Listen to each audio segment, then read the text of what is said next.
the Tiberius Stage's first performance. Today we are doing, I'm Vincent Vitale. I am Lake Erie College's senior BFA student, and as part of my BFA senior project, we are doing the Monologue Project.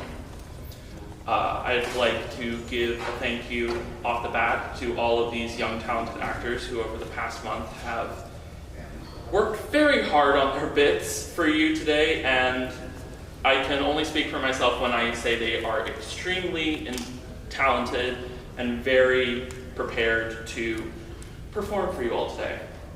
So I would like to give a special thank you to Grace for allowing this portion of the gallery to be turned into a stage and for being really down for anything that I suggested throughout this whole process. I'd additionally like to thank Dr. Miller, who's not here because she has to do 10,000 other things on campus, for being my BFA advisor and having to read all my progress reports and being very kind about all of the things that I'm doing, even though her field is not theater.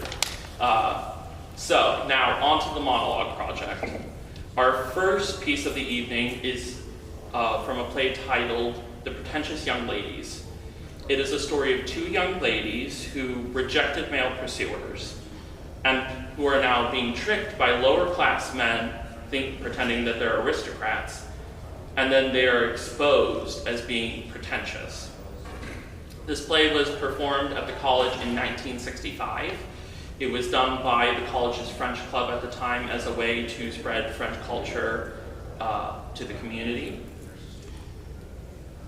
During this monologue, you will see Madelon, one of the two young ladies, who is very highly astute, explain how she feels that she is more intelligent than these men that are trying to trick her. And how that I feel that in a modern lens, this once comedy has now very much aged into being a very tragic story. So, without further ado, Gabby Palmer. Good heavens! You will place us under the greatest obligation if you will show us this kindness, for, in short, we must make the acquaintance of all those gentlemen if we wish to belong to the fashion. They are the persons who can make or unmake a reputation at Paris. You know that there are some whose visits alone are sufficient to start the report that you are a female connoisseur, though there should be no other reason for it. As for me, what I value particularly, which, by means of these ingenious visits, are 100 things which we ought necessarily to know, and which are the quintessence of wit. Through them we hear the scandal of the day, or whatever niceties are going on in prose or verse. We know, at the right time, that Mr. So-and-so has written the finest piece in the world on such a subject, and that Mrs. So-and-so has adapted words to such a tune. That a certain gentleman has written a madrigal upon a favour shown to him, another stands upon a fair one who betrayed him. Mr. Such-a-one wrote a couplet of 6 lines yesterday evening to Miss Such-a-one, to which she responded to him this morning at 8 o'clock. Such an author is engaged on such a subject. This author is concerned with writing the 6th volume of his novel. That one is concerned with putting his words to press. Those things procure your consideration in every society, and if people are to be ignorant of them, I should give no pinch of snuff to all the wit they may have.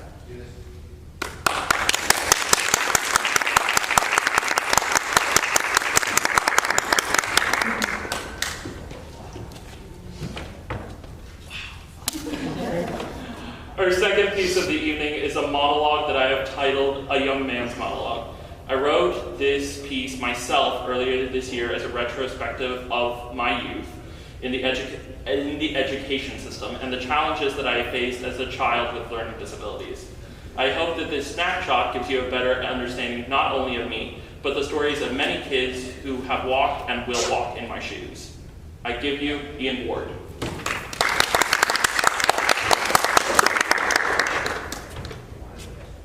Do you ever wonder why, not only why people like you, but if people like you? I have that fear a lot, and it makes me sad because for so long, people never wanted to be my friend. I now have this feeling in the back of my head that people only want to be around me because they pity me. Sometimes I just feel like this 6-year-old boy looking in the mirror, but knowing that the mirror wasn't always my companion. I hope that what I'm saying makes some semblance of sense, because I find that at times I self-isolate. I trap myself in a cycle of being alone, because in that solitude, I'm not judged. I am myself, and for me, myself is good enough. I hope that this sentiment can be expressed to my face as it can be in private. And if people knew how much I cared, well, maybe that 6-year-old boy would feel happy.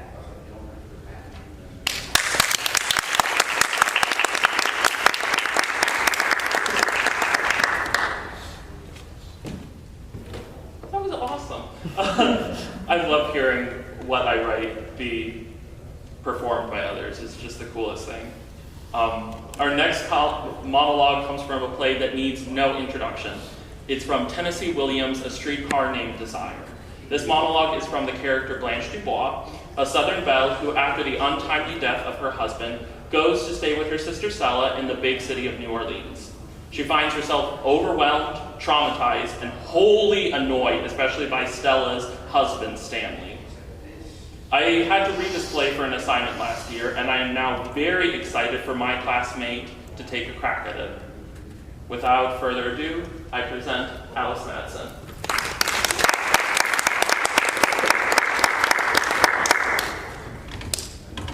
He acts like an animal, has an animal's habits. Eats like one, moves like one, talks like one. There's even something subhuman, something not quite the stage of humanity yet. Yes, there's something ape-like about him, like one of those pictures I've seen in anthropological studies.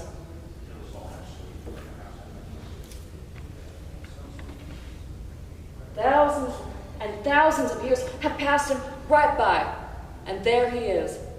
Stanley Kowalski, survivor of the Stone Age, bearing the raw meat home from the kill in the jungle. And you here waiting for him. Maybe he'll hit you, or maybe he'll grunt and kiss you. That is, of course, if kisses have been discovered yet. Night falls, and all the other apes gather right there in the front of the cave, all grunting like him, and swilling and gnawing and hulking. His poker night, you call it. This party of apes. Somebody growls, some creature snatches at something. The fight is on. God, maybe we are a long way from being made in God's image, but Stella, my sister, there has been some progress since then. Such things as art, as poetry and music. Such kinds of new life have come into the world since then. In some kinds of people, some tenderer feelings have made some little beginning that we have got to make grow and cling to and hold as our flag. And in this dark march towards whatever it is that we're approaching, don't hang back with the brutes.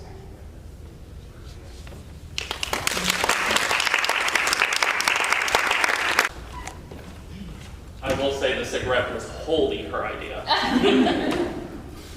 Fourth of our evening, we find ourselves at Rupert's final monologue from Rope's End, a play best known for the Alfred Hitchcock film adaptation of the same name. This speech comes as the elder professor discovers that his two former pupils have taken his lectures and contorted them into something awful. See, these two young pupils are having a dinner party, and in the base of their buffet table is a man that they have killed because they feel that it is their right to do so.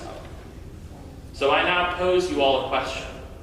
What would you say if you were that professor at that party and you discovered the crime?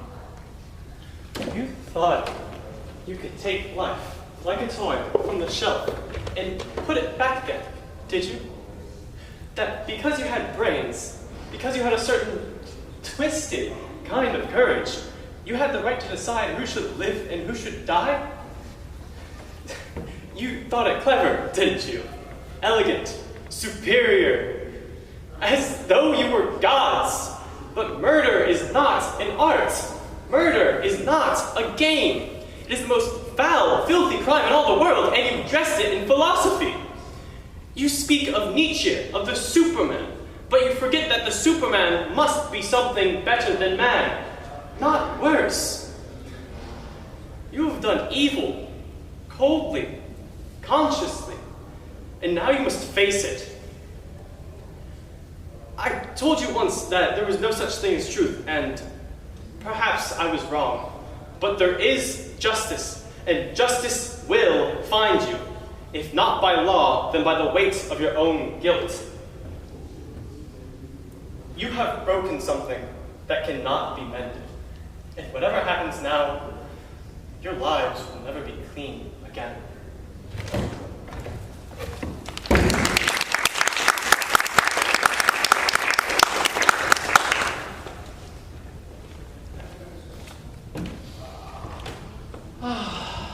Let's give another round of applause for Akhille. I would now like to look back, and not a monologue, but a speech given by the great pianist Vladimir Horowitz before playing Rachmaninoff's Third Piano Concerto at the New York Philharmonic in 1978. The speech means a great deal to me personally. I have made artworks out of the quotes from this speech. And I've always felt that in a very short pre-performance interview, Horowitz is able to beautifully summarize what it means to be an artist. I feel very proud to have the extremely multifaceted, talented David Marcelli present this speech to you.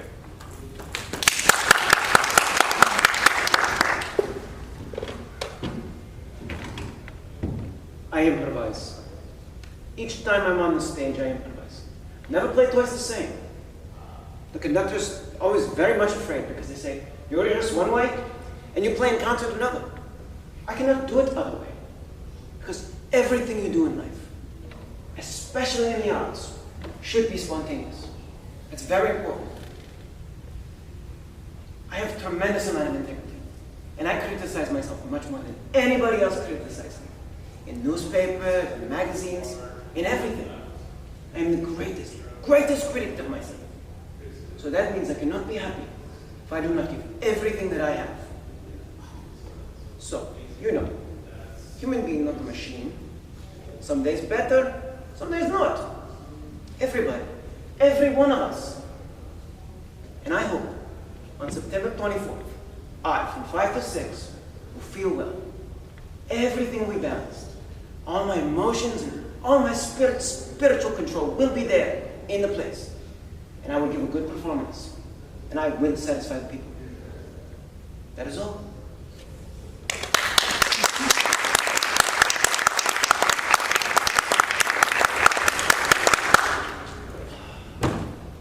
Unlike Horowitz, that is not all for this performance. Our final monologue of the...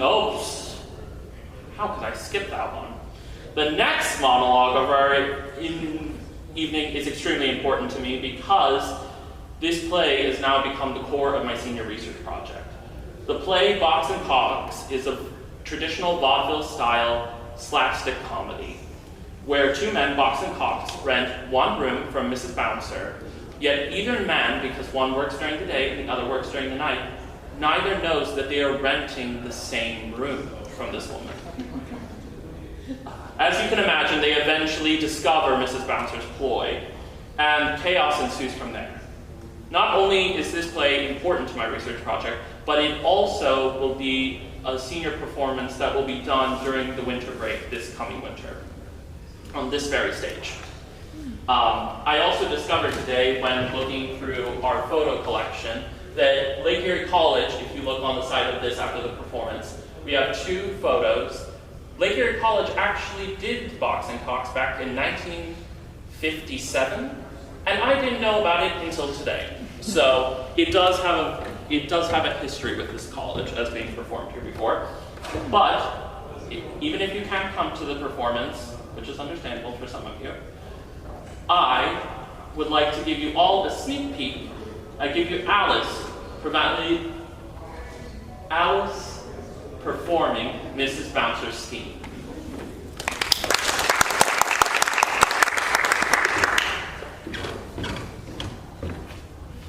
He's gone at last. I declare I was in a tremble for fear that Mr. Box would come in before Mr. Cox went out. Luckily, they've never met yet. And what's more, is they're not likely to do so. For Mr. Cox is busy at making hats all day and doesn't come in till night. And Mr. Box is at a newspaper office all night and doesn't come until the morning. So that I'm getting double rent for my one room.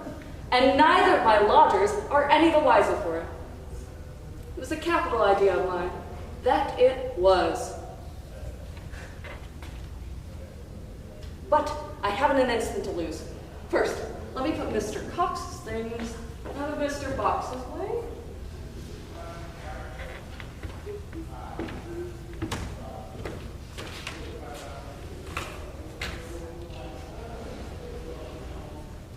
I really must beg Mr. Box not to smoke so much. I was so dreadfully puzzled to know what to say when Mr. Cox spoke about it. Now then, to make the bed. And let me not forget, what's the head of the bed for Mr. Cox becomes the foot of the bed for Mr. Box. People's tastes do differ so.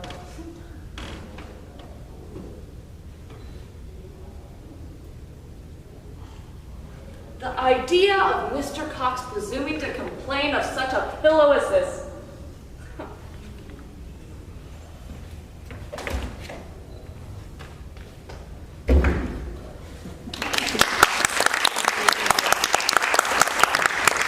Very excited about that play.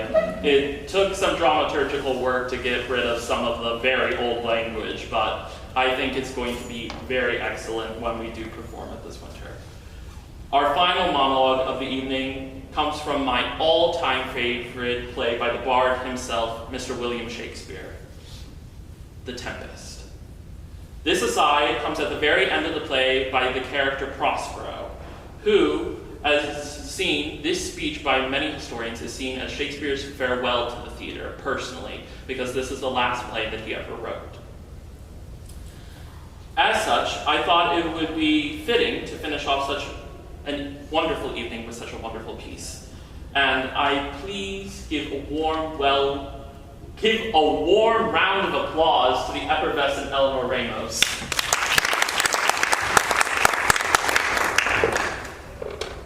All of my charm has been overthrown, in which strength I have mine own, which is most faint. Now 'tis it true I must be here confined by you, or sent to Naples? Let me not, for I have my dukedom got, be pardoned by the deceiver, dwell on this bare island by your spell. Your gentle hands release me from my bands. Your gentle breath my sails must fill, or else my project fails, which it is to please. I want spirits to enforce and art to enchant, and my ending is despair, unless I be relieved by prayer, which assaults so that it pierces mercy itself and frees from all faults. And as you from crime pardoned be, let your indulgence set me free.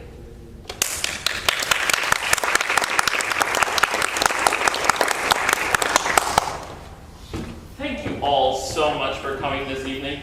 We aren't technically done yet because I have been bamboozled into performing for you this evening. So I'd like all of my actors to come out and sit in the audience to see what you're going to make me do. Thank you very much. I'll wait.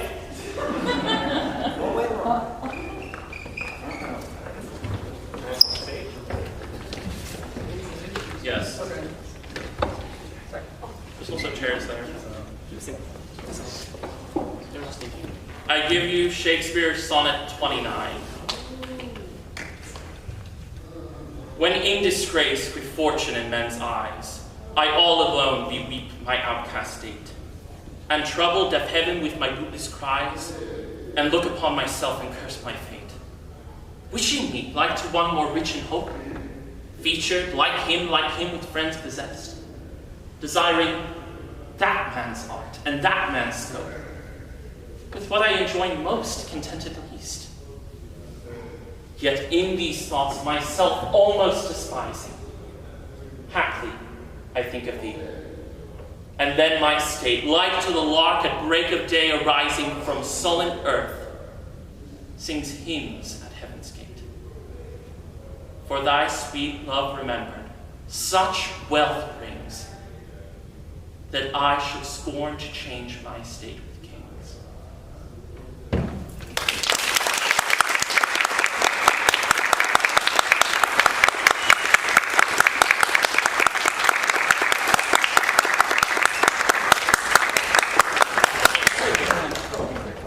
Final bow.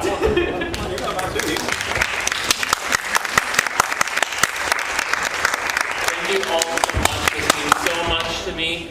We will be having a performance of Box and Cox over the winter, as I said. During this fall semester, we're having a musical performance in the CK Brickell Theater of Little Shop of Horrors. And then in the spring, we are having the complete works of William Shakespeare abridged, directed by Brent Learned, the executive director at Rabbit Run Theater. Thank you.